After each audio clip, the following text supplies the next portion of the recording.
जो इंसान की दौड़ होती है फाइनल कि हम आए कहाँ से, हमें बनाया किसने, हम हैं कौन, हम आज हमें चलाने वाला कौन है, इस पूरे यूनिवर्स को चलाने वाला कौन है। सो हेलो गाइस, कैसे हैं आप लोग? हाँ दोस्तों, फिर मैं आज आप लोगों के लिए एक नई वीडियो लेके आ गया हूँ। तो दोस्तों, वीडियो का जो टॉपिक है, हाँ, वो है समाज, सोसाइटी। जिस समाज में हम लोग रहते हैं, इवन आपकी जो पिछली पीढ़ियां हैं, इवन बहुत सारी पीढ़ियां, वो सारी पीढ़ियां जो समाज नाम का मैं शब्द बोल रहा हूँ, उस समाज के हिसाब से ही चलती आई हैं। और आपकी जो जनरेशन है, वो भी इस समाज के, इस सोसाइटी के अकॉर्डिंग ही चल रही हैं।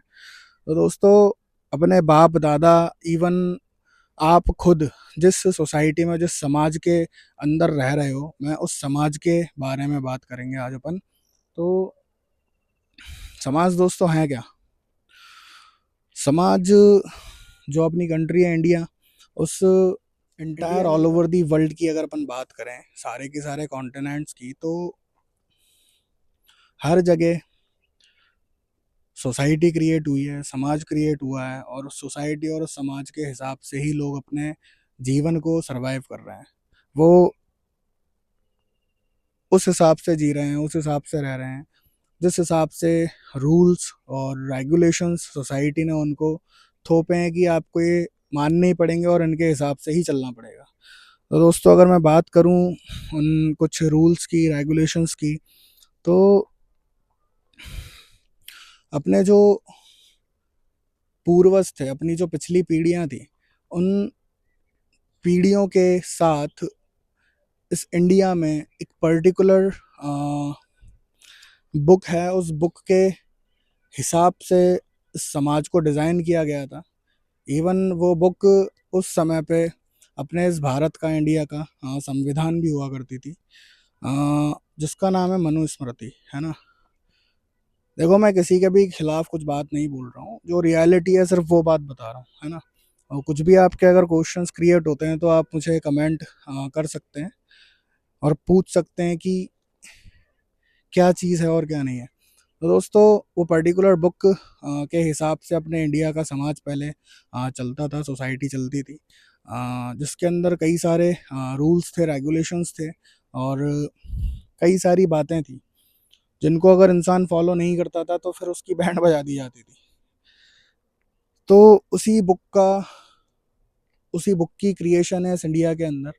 अ, उसका नाम है वर्ण व्यवस्था। शायद आपने सुना है, नहीं सुना है। वैसे तो यार पूरा इंडिया ही जानता है इसके बारे में। तो उस वर्ण व्यवस्था को बनाया गया उस बुक के थ्रू, और उस वर्ण व्यवस्था के हिसाब से अपनी सोसाइटी को सेट किया। तो दोस्तों, उस वर्ण व्यवस्था के हिसाब से पूरा समाज, पूरी सोसाइटी को सेट किया गया। लोगों को उनके काम थोपे गए, उनको बताए गए। और उस वर्ण व्यवस्था में कुछ कैटेगरी हैं जिनको डिवाइड किया गया। तो सबसे ऊपर की जो कैटेगरी थी, उस कैटेगरी का नाम रखा गया ब्राह्मण।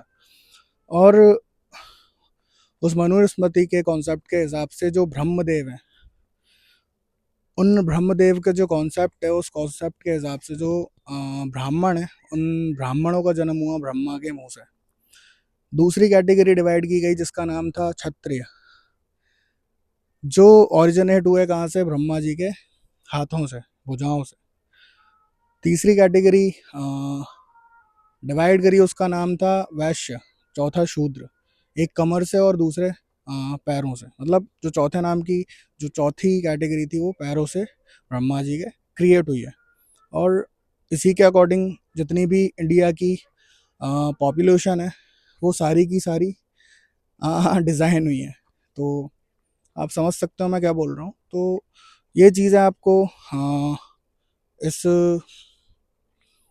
मनुस्मृति के नाम के संविधान के हिसाब से आपको ये सारी चीज़ें दी गई। इसमें बताया गया कि जो सबसे ऊपर ब्राह्मण है, वो सबसे ऊपर है। उनका सीधा कांटेक्ट है किससे? परमात्मा से, भगवान से। कौन भगवान? जिसने इस पूरे संसार को बनाया है, जिसने आपको बनाया है, मुझे बनाया है, इस शरीर को बनाया है। तो सबसे करीबी कांटेक्ट उनका है, इसलिए वो सबसे ऊपर और सर्वश्रेष्ठ हो गए। फिर उनके नीचे सारी कैटेगरीज को रखा गया। और साथ में इस संविधान, इस बुक के हिसाब से और पिछली जनरेशन के हिसाब से ये कई सालों पुरानी, कई पीढ़ियों पुरानी, कई कई दशकों पुरानी ये चीज़ें, ये परंपराएं, ये रूढ़िवादी परंपराएं चली आ रही हैं। तो साथ में इनने आपको आपके बनाने वाले भी दिए, कौन, जिनको अपन भगवान बोलते हैं। तो कई तरीके के दिए गए, 33 करोड़ इंडिया के अंदर अगर अपन काउंट करें तो उन देवी देवताओं की क्वांटिटी है, जिनमें जो सर्वश्रेष्ठ नंबर पे आते हैं वो सर्वश्रेष्ठ सबसे ऊपर कुछ हैं। तो उनके अलावा टोटल 33 करोड़ गिने जाते हैं, और भी नए इजाद होते रहते हैं समय के हिसाब से। क्रिटिसाइजेशन नहीं कर रहा हूँ, क्रिटिसिज्म नहीं कर रहा हूँ, मैं जो है वो बता रहा हूँ फैक्ट, जो मतलब मैंने सीखा है, मैंने जाना है, मैंने समझा है आज तक के जीवन में। देन साथ में हुआ क्या, आपको आपको जिसने बनाया है वो बनाने वाला आपको सौंप दिया गया, थोप दिया गया, या फिर मैं कहूँ और उनकी क्वांटिटी बहुत सारी है। और साथ में आपके अंदर इंक्वायरी क्रिएट नहीं होने दी, क्योंकि जैसे ही बच्चा पैदा होता है, बच्चा पैदा होने के बाद वो समझदार भी नहीं हो पाता, उससे पहले ही उसको उसके दिमाग में उसकी प्रोग्राम्ड कर दी जाती है, उसकी प्रोग्रामिंग सेट कर दी जाती है कि तुम हिंदू हो, तुम मुस्लिम हो, तुम क्रिश्चियन हो, तुम ये हो, तुम वो हो। उसकी जो प्रॉपर आइडेंटिटी है उसको तो कोई जानने का उसको मौका ही नहीं देते, उसको मिलता ही नहीं है, वो क्यूरियस हो ही नहीं पाता। वो क्यूरियस अगर होता है तो फिर उसको जवाब दे दिए जाते हैं, उसको जवाब थोप दिए जाते हैं। तो दोस्तों, ये सामाजिक जो प्रोग्रामिंग है वो इंसान जब पैदा होता है उसके बाद ही शुरू कर दी जाती है, और फिर ये लाइफ टाइम चलती है, और उसी प्रोग्रामिंग के साथ फिर वो अपने इस प्लानट के ऊपर आकर, फिर अपन अगर बात करें इसी सोसाइटी, इसी समाज की देन, सारे भगवान इनने आपको थोप दिए जिनने आपको बनाया है। अब आपके अंदर कोई क्यूरियोसिटी पैदा नहीं हो सकती, कोई इंक्वायरी पैदा नहीं हो सकती, आप अपने स्तर पे कोई तर्क लगा ही नहीं सकते, क्योंकि जो इंसान की दौड़ होती है फाइनल कि हम आए कहाँ से, हमें बनाया किसने, हम हैं कौन, हम हमें चलाने वाला कौन है, इस पूरे यूनिवर्स को चलाने वाला कौन है। तो ये इंक्वायरी शुरू होती है, इस इंक्वायरी के जवाब आपको शुरू में ही आपके बचपन में दे दिए जाते हैं। साथ में आपको ये और बोल दिया जाता है कि सिर्फ जो बोला गया उसको मानो, बिना कोई सवाल किए, जानो मत, सिर्फ मानो, है ना। तो जानने वाली इंसान के अंदर क्यूरियोसिटी पैदा होने ही नहीं देते, थोप दी जाती हैं उस पर चीज़ें। साथ में ऐसी समाज की चीज़ें बनाई गई हैं जिनको, जिसके अपन बारे में बात करें तो शादी भी है एक, है ना।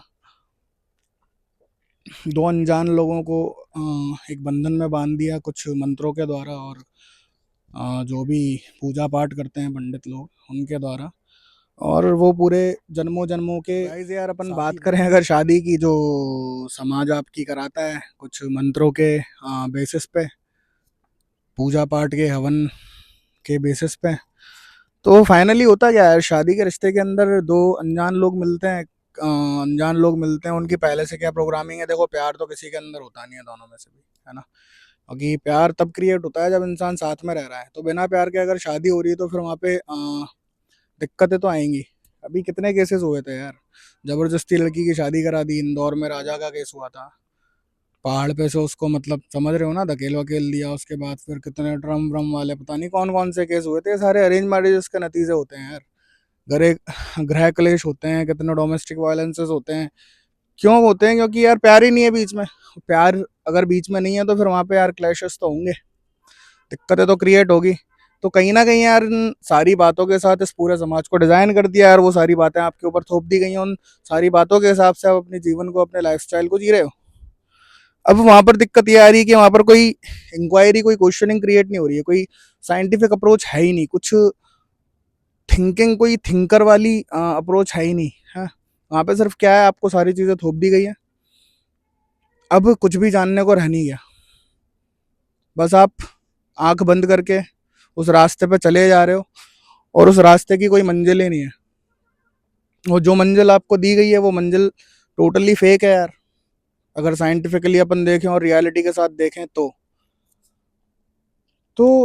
दोस्तों, मंजिल तब मिलती है जब अपन रास्ते पे चलना शुरू करते हैं, अपन को रास्ता मिल गया होता है। और रास्ता मिलता है विज्ञान से, साइंस से, इंक्वायरी से, रिसर्च से, थिंकिंग से, ऑब्जर्वेशन से। और ऐसी अप्रोच अपने इंडिया में ना के बराबर है। इसलिए इंडिया की लगी पड़ी है और इंडिया की लगी पड़ी रहेगी जब तक इंडिया अपने माइंड को, अपने ब्रेन को, अपनी प्रोग्रामिंग को साइंटिफिक अप्रोच के साथ डेवलप नहीं करेगा। तो दोस्तों यार, आज के लिए मैं इतना ही बोलना चाहूँगा। बाकी अपन बात करेंगे नेक्स्ट वीडियो में। मिलता रहूँगा मैं आपसे नए नए और शानदार साइंटिफिक रियलिटी वाले कंटेंट के साथ, जो ट्रुथ पे बेस्ड है। देन मिलते हैं अपन नेक्स्ट वीडियो में। तब तक के लिए थैंक यू सो मच दोस्तों। वीडियो अगर अच्छी लगी है तो उसको लाइक करें, मेरे चैनल को सब्सक्राइब करें, और साथ में देखने के बाद अगर कुछ समझ नहीं आ रहा है, कोई क्वेरी क्रिएट हो रही है, कोई क्वेश्चनिंग क्रिएट हो रही है, तो उसको कमेंट करके पूछें। मैं आपकी क्वेश्चनिंग को क्लियर करूंगा।